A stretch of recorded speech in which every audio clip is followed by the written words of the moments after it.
চলেন আমরা মূল তাফসীরে চলে যাই, গভীর মনোযোগ দিয়ে শুনবেন।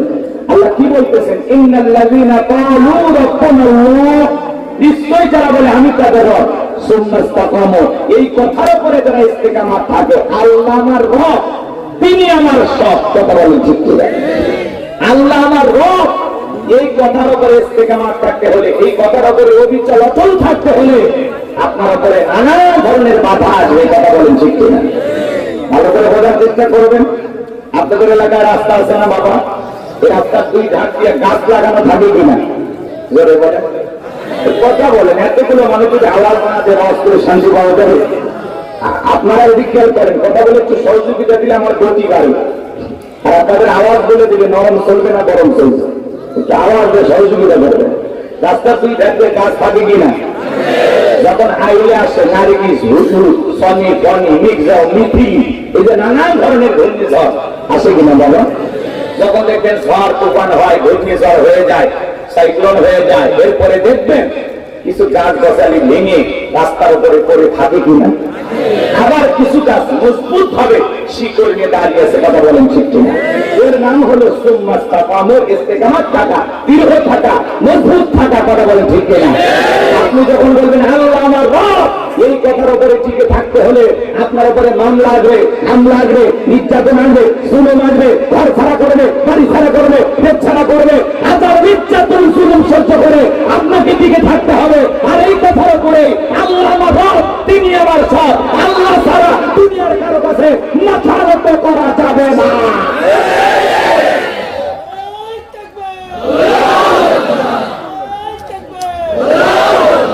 কথা কি বুঝতে পারছেন? আল্লাহ আমার রব, এই কথার উপরে আপনাকে আমাকে টিকে থাকতে হবে। সুম্মা ইসতাকামু, ইস্তেকামাত থাকা, দৃঢ় থাকা, মজবুত থাকা। আজকে আপনার আমার অবস্থা এমন হয়ে গেছে, যদি খালি খবরে বের হয় দাঁড়িয়ে আল্লাহ দেখে দেখে ধরতেছে, সংবাদ যদি পেয়ে যান তখন সেলুনে যা বলে দাড়ি কেটে দেয়, অবস্থা বা ভোট করে দাঁড়িয়ে রাখা যাবে। কথা কয় না কে? যদি বলা হয় টুপিওয়ালা দেখে দেখে ধরতেছে, তখন বলে আপাতত টুপি খুলে রেখে দিই, পরে টুপি পরা যাবে। এই খেয়াল খেলা ইমান নিয়ে জান্নাত, জান্নাত কি নামুর বাড়ির ডাল গেলে একটা উঠাইতে দেবে? জান্নাতে যেতে হলে আপনাকে পরীক্ষা দিয়ে যেতে হবে। কথা বলে ঠিক কিনা? এমনি এমনি জান্নাত পাওয়া যাবে না, অত সহজ না। আল্লাহ বলে মানুষেরা কি মনে করেছে ইমান এনেছে, কথা বললে ছেড়ে দেওয়া হবে? তাদের কি পরীক্ষা করা হবে না? আমি আল্লাহ পরীক্ষা করে দেখবো ইমানের দাবিতে কারা সত্যবাদী আর কারা মিথ্যাবাদী। কথা বলেন ঠিক কিনা? এই দুনিয়ার জমিনে অনেক মানুষকে পরীক্ষা করা হয়েছে। ওই জালেমেরা এই দুনিয়ার জমিনে অনেক নির্যাতন জুলুম করেছে মুসলমানদের উপরে, ইমানদারদের উপরে। এই দুনিয়ার জমিনে এমন উম্মত এসেছিল, এমন উম্মত এসেছিল যাদেরকে ধরে নিয়ে যায় লোহার শিলনি দিয়া দেহ থেকে বস্তুগুলো আলাদা করা হয়েছে। এমন পরীক্ষা নেওয়া হয়েছে, গলাকে চিরে দুই টুকরা করা হয়েছে। এরপরে তারা ইসলাম থেকে, ইমান থেকে, দিন থেকে এক ইঞ্চি সরে যায় নাই। কথা বলেন ঠিক কিনা? আমার ভাইয়েরা ভালো করে বলতেন, আল্লাহ তাআলা আপনাকে আমাকে পরীক্ষা করে দেখবেন, আর পরীক্ষাতে উত্তীর্ণ হয়ে জান্নাতে যাওয়া লাগবে। কথা বলেন ঠিক কিনা? আমাকে একটু কথা বলার সুযোগ দেন, কথাগুলো একটু গোছায়া নেই, যত সামনে যাবো তত মজা পাবেন ইনশাআল্লাহ। এদিক খেয়াল করেন, আয়াতের শুরুতে আল্লাহ তাআলা কি বলতেছেন? ইন্নাল্লাযীনা ক্বালু রাব্বুনাল্লাহ, আমার আল্লাহ রাব্বুল আলামিন বলেন নিশ্চয়ই যারা বলে আমি তাদের রব, আমাদের রব কে? ও খুলনা জেলার বাবাজিরা ডান হাতটা তুলে শাহাদাত আঙ্গুলে দ্বারা ইশারা করে আসমানের দিকে হাতটা তুলে ধরে বলেন তো আমাদের রব কে? আল্লাহ। আরেকটু জোরে ডাকতে বলেন আমাদের রব কে? আল্লাহ। আরেকটু জোরে ডাকতেন আল্লাহ। সবাই ভালোবেসে ডাকতে বলেন আল্লাহ। আরেকবার বলেন আল্লাহ। আপনার মান এই যে আল্লাহ আল্লাহ বলে ডাকছিলাম, আমাদের আল্লাহ খুশি না বেজার? দুনিয়াতে যদি বাবাকে ডাকতেন বাবা বাবা বাবা, বাবা রাগান্বিত হয়ে বলে আর একবার বাবা বাবা তুলে তুলে হাসার মারবো, অত বাবা বাবা পরিষ্কার। যদি মাকে ডাকতেন মা মা মা, মা রাগান্বিত হয়ে বলে অত মেয়ে মেয়ে পরিষ্কার দিয়ে দিলে দুই বাচ্চার বাবা হয়ে যাবে, তাও মেয়ে মেয়ে ছাড়লো না। যদি ভাইকে ডাকতেন লেটন ভাই শাহাদত ভাই, বলে আর একবার ভাই কইলে তুলে হাসার মারে তোর ঘুরি বার করবো, কত ভাই ভাই বলিস কেন? ওদেরকে হাঁচানোর জন্য কথাগুলো বললেন না কেন? বললাম ভালো করে বোঝার চেষ্টা করেন। দুনিয়াতে যদি বাবাকে বাবা বলে ডাক দেওয়া হয়, অত বাবা বাবা শুনতে বাবারও ভালো লাগে না, বাবার মেজাজ গরম হয়ে যায়। যদি মাকে ডাকতেন, অতিরিক্ত মা মা বলে ডাক দিলে মায়েরও মা মা শুনতে ভালো লাগে না, মা ওরা রাগান্বিত হয়ে যায়। ভাইকে অতিরিক্ত ভাই বলে ডাক দিলে ভাইয়েরও মেজাজ গরম হয়ে যায়। কিন্তু এমন এক সৃষ্টিকর্তা, এমন এক স্রষ্টা, এমন এক আল্লাহ পেয়েছি, কোটি কোটি বার ডাক দিলেও বিরক্ত হন না যিনি, তিনি কে? যত ডাকবেন বেশি তত আপনার আমার মর্যাদা বাড়বে বেশি। কথা বলেন ঠিক কিনা? কিন্তু আমরা বড় নিয়ম খারাপ, আল্লাহকে সবসময় ডাক দিয়ে নেন। আল্লাহকে ডাকার সময় আমার হাতে নাই। আমাদের হাতে আল্লাহকে ডাকার সময় আছে? আমরা দুনিয়ার আমোদ প্রমোদে বেঁচে আছি। কথা কোন ঠিক কিনা? এই জন্য আল্লাহ বলেন ইন্নাল ইনসানা লিরাব্বিহি লাকানুদ। মানুষ বড় অতিরিক্ত অস্বীকারী। ডাইরেক্ট বাংলা ভাষায় যাকে বলা হয় নিয়ম খারাপ। আল্লাহর এত নিয়ামত খাই, তারপরে আল্লাহর শুকরিয়া আদায় করি না। কথা বলেন আল্লাহর এত নিয়ামত খাই, আল্লাহ তাআলার শুকরিয়া আদায় করি না। আমরা বড় হতভাগা। অনেকের বাড়িতে দেখেন স্টার্টআপ ছিলেন না, কুকুর। কথা বলেন খুলনা শহর থেকে দুর্গস্ত থেকে নিয়ে আসছেন, হারছিলেন তো, হার হাত দিয়েছিলেন তো, বাকরির পাশে নিলেন, চিবানোর চেষ্টা করলেন, খাইতে পারেন না, এ পাশে নিয়ে খাইতে পারেন না, তখন আপনি ডাক্তার লালু লালু, তখন লেজ নাড়তে নাড়তে আপনার সামনে হাজির। তখন কুকুরের সামনে হাতটা তুলে ফেলেন আর বলেন খা। এই শুকনো হারকে কুকুরটা রোদ নাই, বৃষ্টি নাই, ঝড় নাই, তুফান নাই, মালিকের বাড়ি বাহারা যায়, কোনদিন মালিকের সাথে গাদ্দারি করে না। অপরিচিত লোক যদি বাড়ির ভিতরে প্রবেশ করতে চায়, আগেই ডাইরেক্ট সিগন্যাল দেয়। কোন এলাকা থেকে আসছে বাড়ি করে, ভিতরে তার সাথে দেখা করবা। কথা কয় না, ওর ভাষায় বুঝায় কথা বোঝা গেল। এইবার আগন্ত ব্যক্তির কথা শুনে, কুকুরের ঘেউ ঘেউ শুনে বাড়ির টাকা লোকটা যখন ধমক দেয় লাগি চোখ কর, তখন বলে ভিতরে প্রবেশের অনুমতি আছে, যা আমি দেখতেছি। বুঝলেন না? এবার আগন্ত ব্যক্তি আরে বাড়ির মালিক দুইজন মিলে কথা বলে। কুকুর একবার মালিকের চেহারার দিকে তাকায়, আর একবার ওই ব্যক্তির চেহারার দিকে তাকায়। মালিককে ইশারাতে বোঝাইতে চায়। একবার শুধু লোকটাকে বলেন চেনেন না, এমন কামড় দেব হাসপাতালে যাওয়া ছাড়া ভালো হওয়ার সম্ভাবনা। বাড়ির লোকটা যখন ধমক দেয়, এই লাগে যা যা সরে যা, একটু গল্প করতে কথা বলতে যা। যখন ধমক দেয় তখন লেজ নাড়তে নাড়তে চলে যায়, আর মালিক ইশারা দিয়ে বোঝায়। আপনার পরিচিত লোক আগে বলবেন খামাকাই ডিউটিটা করলাম। কথা বলছেন নাই? একটা কুকুর শুকনো হার খেয়ে রোদ নাই, বৃষ্টি নাই, ঝড় নাই, তুফান নাই, মালিকের বাড়ি পাহারা দেয়। আর আমরা সৃষ্টির সেরা আশরাফুল মাখলুকাত।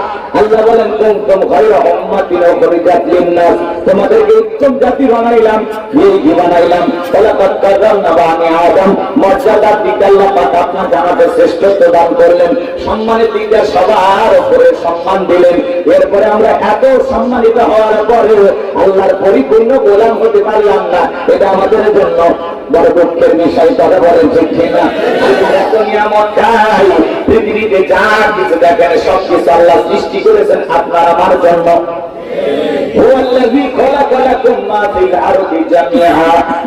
পৃথিবীর জমিনে যা কিছু দেখো, আমি আল্লাহ পাক সবকিছু তোমাদের জন্য সৃষ্টি করেছি, আর তোমাদেরকে সৃষ্টি করেছি আমি আল্লাহর গোলামি করার জন্য। কথা বলেন ঠিক কিনা? আমি মানব জাতি আর জিন জাতিকে সৃষ্টি করেছি কেবলমাত্র শুধুমাত্র একমাত্র আমি আল্লাহ দাসত্ব ছাড়া গোলামি করার জন্য। তাহলে আপনি আমি গোলামি করবো কার? এই দুনিয়ার জমিনে দাসত্ব চলবে কার? কেন আল্লাহর গোলামি করবেন না? যে আল্লাহ তাআলা এত সুন্দর করে নিপুণ ভাবে আপনাকে আমাকে সৃষ্টি করলেন। নাকের জায়গায় নাক দিলেন, চোখের জায়গায় চোখ দিলেন, চোখ দুটো এই জায়গায় না দিয়া কপালের মাঝখানে যদি লাগায় দিত, ফুটবল খেলতে গিয়া মাথাতে যদি হিট নিতাম, বুঝলেন না কি হইতো? চোখ দুটা ডিম পোষায় যাইতো। কথা কম ঠিক কিনা? এই যে নাকটা এই জায়গায় চেহারার মাঝখানে সুন্দর করে না লাগায় দিয়া পিঠের মাঝখানে যদি লাগাই দিত, কোনো কিছু খাওয়ার আগে প্লেটটা পেছন দিকে নিয়ে যায়, বলে রাখতো নাক মামুর খাবারটা সেই চলে দেয় টাটকা না বাসি। কথা কম ঠিক কিনা? নাকের জায়গায় নাক দিলেন, চোখের জায়গায় চোখ দিলেন, ঠোঁটের জায়গায় ঠোঁট দিলেন। এত সুন্দর করে আপনাকে আমাকে সৃষ্টি করেছেন কে? লাকাদ খালাকনাল ইনসানা বিআহসানি তাকওয়িম। বড় সুন্দর করে আপনাকে আমাকে আল্লাহ তাআলা সৃষ্টি করেছেন। আল্লাহ এত সুন্দর করে সৃষ্টি করার পরেও আমরা আল্লাহর গোলামি না করে দুনিয়াবি আমার প্রমাদি বেঁধে যায়। কথা বলেন ঠিক কিনা? ওই যে দেখলেন ছিলেন একজন বক্তা, হয়ে গেছে এখন টিকটকার। আগে মাঠে ময়দানে ওয়াজ নসিহত করতো, এখন টিকটকার হয়ে গেছে। মানুষ সবাই সমালোচনা করতে যে আরে এমন একজন মানুষ 8-10 বছর কোরআনের ময়দানে ওয়াজ নসিহত করলো, এমন মানুষটাকে আপনি টিকটকার হয়ে গেল। আমার ভাইয়েরা যে মাঠে ময়দানে ওয়াজ নসিহত করতো, প্রধান বক্তা হয় আপনাদেরকে ওয়াজ শোনাইতো, আজকে সেই মানুষ বক্তা থেকে টিকটকার হয়ে গেছে। এইবার অবশেষে আল্লাহর বান্দাকে সবাই যখন ধমক দিতেছে, সেই ছেলেটা কাঁদতে কাঁদতে কাঁদতে এই ওমর ফারুক আল আজমি নামের সেই ভাইটা কান্না করতে করতে ডেকে বলতেছে, আরে আগে ওয়াজ নসিহত করতাম, মানুষ কত সম্মান করতো, এখন মানুষ আমাকে ফোন দিয়ে হুমকি দেয়। যারা গ্রামের মানুষেরা আশেপাশে বাসায় গাড়ি যায়, আমি আর সহ্য করতে পারি না। এইবার হাওয়া করে কাঁদতেছে আর বলতেছে, আমি আপনাদের কাছে ক্ষমা চাই, আপনারা আমাকে মাফ করে দেন, আমাকে আপনারা মাফ করে দেন। আমি আর এই চুলের কালার রাখবো না, আজেবাজে কাটিং দিয়ে ধরবো না, পেনশন করবো না। এই ছেলেটার নায়ক হওয়ার স্বপ্ন ছিল। কি বক্তা থেকে হয়ে গেছে টিকটকার, এখন আবার নায়ক হতে যায়। জনগণ যখন ধরেছে, সবাই যখন ফোন দিয়ে বোঝাইতেছে, আত্মীয় স্বজন যখন কান্নাকাটি করতেছে, এই ছেলেটা নিজের ভুল বুঝতে পেরে এখন কান্নাকাটি করে বলতেছে, আমি যা করেছি ভুল করেছি, আবারও আমি আগের জগতে ফেরত যেতে চাই। অনেকে আবার বলতেছেন এই ছেলেরা তো কাহিনী, এত নাটক, মূল উদ্দেশ্য হলো ভাইরাল হওয়া, তামাম দুনিয়ার মানুষ যেন চেনে। এই জন্য ভাইরাল হওয়ার জন্য নাকি সেই কৌশলটা অবলম্বন করেছিল। আসলে কতটুকু সত্য আল্লাহর এই বান্দাটাই ভালো জানে। কথা কোন ঠিক কিনা? এখন সে মাপ চাই, ক্ষমা চাই, ক্ষমা চেয়ে আবার ভালো হয়ে যেতে চায়, টিকটকার থেকে আবারও বক্তা হতে চাই, মাঠে ময়দানে ওয়াজ নসিহত করতে চাই। আল্লাহর কাছে শুধু এতটুকু দোয়া করব, আল্লাহ যেন তার এই গোলামকে সঠিক দান করেন, হেদায়েতের রাস্তায় কবুল করেন। জোরে বলেন আমিন। আর একটু জোরে বলেন আমিন। মানুষ দুনিয়াবি ধান্দায় পাগল হয়ে গেছে। কার মনের মধ্যে কখনো শয়তানি ভর করে কেউ জানাল বলা যায়? মানুষকে দেখতে দেখা যায় ভালো, হঠাৎ করে দেখা যায় এলোমেলো হয়ে গেল। যে মানুষ ওয়াজ নসিহত করতো, মাঠে ময়দানে ইমামতি করতো, 5 বছর ইমামতি করেছে, 8 বছর ওয়াজ করেছে, সেই ছেলেটা এখন কাটিং চুল দিয়ে আজেবাজে স্টাইল করে ঘুরতেছে, হ্যান্ডশাক করে ঘুরতেছে, বিভিন্ন মানুষের সাথে সেলফি তুলতেছে। সবাই দেখে বলতেছে, ভাই আপনার এই অবস্থাটা কেন হলো? সে তখন তার অতীতের ঘটনাগুলো তুলে ধরতেছে। তবে যাই হোক, এখন সে মাপ চেয়েছে, ক্ষমা চেয়েছে, কান্নাকাটি করতেছে, জনগণের কাছে হাওয়া করে কান্নাকাটি করে বলতেছে, আমার ভুল হয়ে গেছে, আপনারা আমাকে ক্ষমা করে দেন, মাফ করে দেন। সে এখন ক্ষমা চেয়ে আবারও ভালো হতে চায়, সে এখন টিকটকার থেকে আবারও বক্তা হয়ে ওয়াজ করতে চায়। কথা বুঝেন না? অনেক বক্তা, অনেক আলেম ওলামা তাকে ফোন দিয়ে বলতেছে, ভাই তোমার এই বিপদগামী হওয়ার পিছনে কারণটা কি? তুমি যে এইভাবে মিসগাইড হইয়া ভুল পথে পরিচালিত হচ্ছ, তোমার কি ধরেছে? কোন শয়তান তোমার ধরেছে যে তুমি একটা সুন্দর ওয়াজ নসিহত করতা, কিছু জায়গায় দাওয়াত পাইতা, কথা বলতা, সেই জায়গা থেকে তুমি এমনটা কেন হয়ে গেলে? অনেকে বলতেছে এখন ভাইরাল হয়ে গেছে, এখন আবার ওয়াজ করবে, তার দাওয়াত পারবে। এখন তার মনের অবস্থা তো সে ভালো জানে। কথা বলেন ঠিক কিনা? আমরা শুধু হেদায়েতের জন্য দোয়া করব। যারা এরকম করে আলেমদের সম্মান পর্যন্ত এদের কারণে নষ্ট হচ্ছে, কথা বলেন ঠিক কিনা? পুরো আলেম সমাজ এদের কারণে প্রশ্নের সম্মুখীন হয়। এই জন্য আলেমেরা কখনো এরকম হতে পারে না। বক্তা থেকে টিকটকার কেন হয়? রিজিক দেওয়ার মালিককে আল্লাহ যতটুকু দেয় ততটুকু পেয়ে সন্তুষ্ট থাকেন। আল্লাহ যতটুকু দিয়েছে ততটুকু পেয়ে খুশি হন। ভাইরাল হতে হবে এমন বিষয় যদি আপনারা মাঝে ময়দানে কথা বলেন, তাহলে বিপদে পড়বেন। আমরা যখন শুরুতে কথা বলতাম, একবারও চিন্তা করি না আমার সারা দেশের মানুষ চিনবে, দুনিয়ার মানুষ চিনবে, এমন চিন্তা আমাদের দিনের ভিতরে ছিল না। আল্লাহ তাআলা পরিচিতি করে দিয়েছে। কথা বলেন না? আপনি যা করবেন মালিকের সন্তুষ্ট অর্জনের আশায় করেন, আল্লাহকে রাজি খুশি করার জন্য করেন। কথা বলেন না কেন? আমরা দুনিয়াতে যা করবো আল্লাহ তাআলাকে রাজি খুশি করার জন্য করবো, তাহলে আল্লাহ তার সম্মান মর্যাদা বাড়িয়ে দেবে। কথা বলেছি, দুনিয়ার লোভে পড়ে নয়, দুনিয়ার স্বার্থে পড়ে নয়। আমরা দুনিয়া চাই না, আমরা আখিরাত চাই। কথা বলেন ঠিক কিনা? আমার ভাইয়েরা, আল্লাহ যেন আমাদের সবাইকে সঠিক বোঝ দান করেন। এইবারই বক্তা ভাই টিকটকার হয়ে গেছে, আল্লাহর বান্দা কোন ক্ষমা যে মাত্রে আবারও স্বাভাবিক জীবনে ফিরে আসতে চায়, নতুন করে আবার নসিহত করতে চায়, মানুষের কাছে হাত জোর করে বলতেছে আপনারা আমাকে মাফ করে দেন, আপনারা আমাকে মাফ করে দেন। কান্নাকাটি করতে করতে রাস্তার মধ্যে গড়াগড়ি করতেছে, মিডিয়ার লোকজন ভিডিও করতেছে আর বলতেছে সত্যি লোকটা ভুল বুঝতে পেরেছে, আপনারা মাফ করে দেন। তাকে নিয়ে সমালোচনা বন্ধ করেন, সমালোচনা বন্ধ করেন। যদি পারেন আবারও মাঠে ময়দানে নসিহত করার সুযোগ করে দেন। আমার ভাইয়ের আল্লাহ তাআলার কাছে শুধু হাতে লোকে দোয়া করবো, এই ছেলের নিয়ত যদি সহি হয়ে থাকে আল্লাহ যেন তার নিয়তের উপরে তার ভাগ্যের পরিবর্তন করে দেয়। কথা বলেন ঠিক কিনা? তার অন্তরে যেটা আছে আল্লাহ যেন সেইটাই কবুল করেন, জোরে বলেন আমিন। আল্লাহ যেন এই সমস্ত ভাইদেরকে হেদায়েত দান করেন, জোরে বলেন আমিন। আবার দিনের পথে আল্লাহ যেন ফিরে আসার তৌফিক দান করেন, জোরে বলেন আমিন। তাই সবার জন্য হেদায়েতের দোয়া করতে হবে। বড় করে কি লাভ? সে কতটুকু কি করেছে, কেন করেছে, কেন এই ভুল করতে গেল, কি কারণে গেল, সেই ভালো জানে, আমরা কি জানি? না জেনে কি মন্তব্য করবো? এই জন্য আল্লাহ যেন আমাদের সবাইকে সঠিক পথে চলা তৌফিক দান করেন। তাহলে আমরা গোলামি করবো কার? এত নিয়ামত কে দিয়েছেন? আমার ভাইয়েরা গরু ছাগল খাবার খায়, মাথাটা নিচে ধরে খায়, কিন্তু আপনি আমি ছাগল মাত্র খাবার খাওয়ার জন্য মাথা বানাতে করতে হয় না, সুন্দর দিকে হাত দিয়েছেন কি? আরো ধরে বলেন কে? এই জন্য সে আল্লাহর গোলামি করবো তো ইনশাআল্লাহ। আমার ভাইয়েরা গভীর মনোযোগ দিয়ে কথাগুলো শুনবেন। যে কথা বলতে চাচ্ছিলাম, ইন্নাল্লাযীনা ক্বালু রাব্বুনাল্লাহ, নিশ্চয়ই যারা বলে আমি তাদের রব, আমাদের রব কি? আরেকটু যারা বলেন আমাদের রব কে? ইহের জগতে আল্লাহ রাব্বুল আলামিন আপনাকে আমাকে প্রশ্ন করলেন, আলাস্তু বিরাব্বিকুম, আমি কি তোমাদের রব নই? আমরা সেদিন সবাই জবাব দিয়ে বললাম ক্বালু বালা, অবশ্যই আপনি আমাদের রব। এই পৃথিবীর জমিনে আসার পরে আল্লাহ রাব্বুল আলামিন সর্বপ্রথম যে আয়াতি কারিমা নাযিল করলেন, ইকরা বিসমি রাব্বিকাল্লাযী খলাক, তোমার রবের নামে যিনি তোমাদেরকে সৃষ্টি করেছেন। এই আয়াতের ভিতরে রব শব্দ আছে না নাই?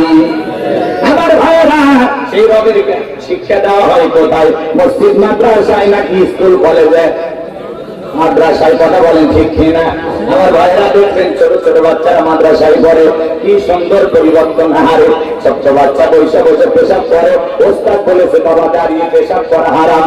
ছোট্ট বাচ্চা 5-7 বছর বয়স, মাদ্রাসায় পড়ে 7-8 বছরের বাচ্চাটা বসে বসে পেশাব করে, ওস্তাদ বলেছে বাবা পেশাব থেকে যারা পবিত্রতা অর্জন করবেন না, এই পেশাব থেকে যারা পবিত্রতা অর্জন করে না তাদের জন্য কবরের ভিতরে শাস্তি হবে, আযাব হবে।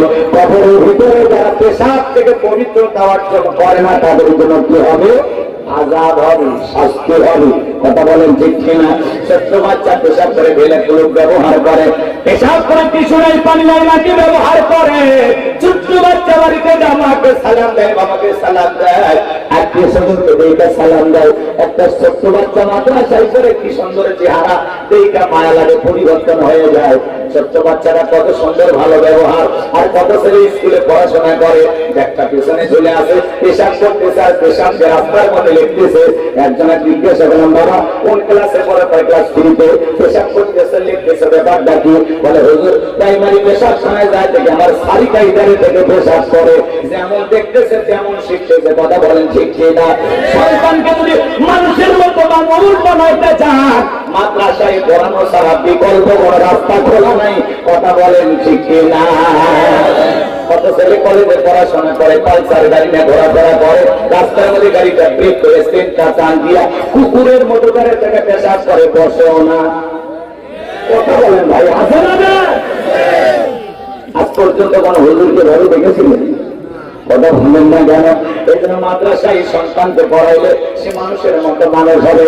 ছোটবেলায় কোরআন হাদিস পড়াবেন, দ্বীনি ইলম শিখাবেন, কোরআন সুন্নাহর জ্ঞান যদি সন্তানের কলিজার ভিতরে, সিনার ভিতরে ছোটবেলায় ঢোকায় দিতে পারেন, এরপরে ডাক্তার বানান আমাদের আপত্তি নাই, ইঞ্জিনিয়ার বানান আপত্তি নাই। আগে ছোটবেলায় মাদ্রাসায় পড়ান, এরপরে যদি সে ডাক্তার হয় আদর্শ ডাক্তার হবে, ডাক্তার নামে ডাকাত হবে না। সে যদি মাদ্রাসায় পড়ে ইঞ্জিনিয়ার হয় আদর্শ ইঞ্জিনিয়ার হবে, সে যদি মাদ্রাসায় পড়ে নেতাও হয় আদর্শ নেতা হবে। জনগণের হক নষ্ট করবে না। কথাকে বোঝা যায়। এজন্য সন্তানকে ছোটবেলায় মাদ্রাসায় পড়াবো তো ইনশাআল্লাহ। ভাইয়েরা আমার গভীর মনোযোগ দিয়ে কথাগুলো শোনাবেন। লম্বা হবে, লম্বা পড়ার কোনো সুযোগ নাই। পবিত্র কোরআনুল কারীমের 1 নম্বর সূরা সূরাতুল ফাতিহার 1 নম্বর আয়াত জবান ছেড়ে সবাই তেলাওয়াত করুন। আলহামদুলিল্লাহি রাব্বিল আলামিন।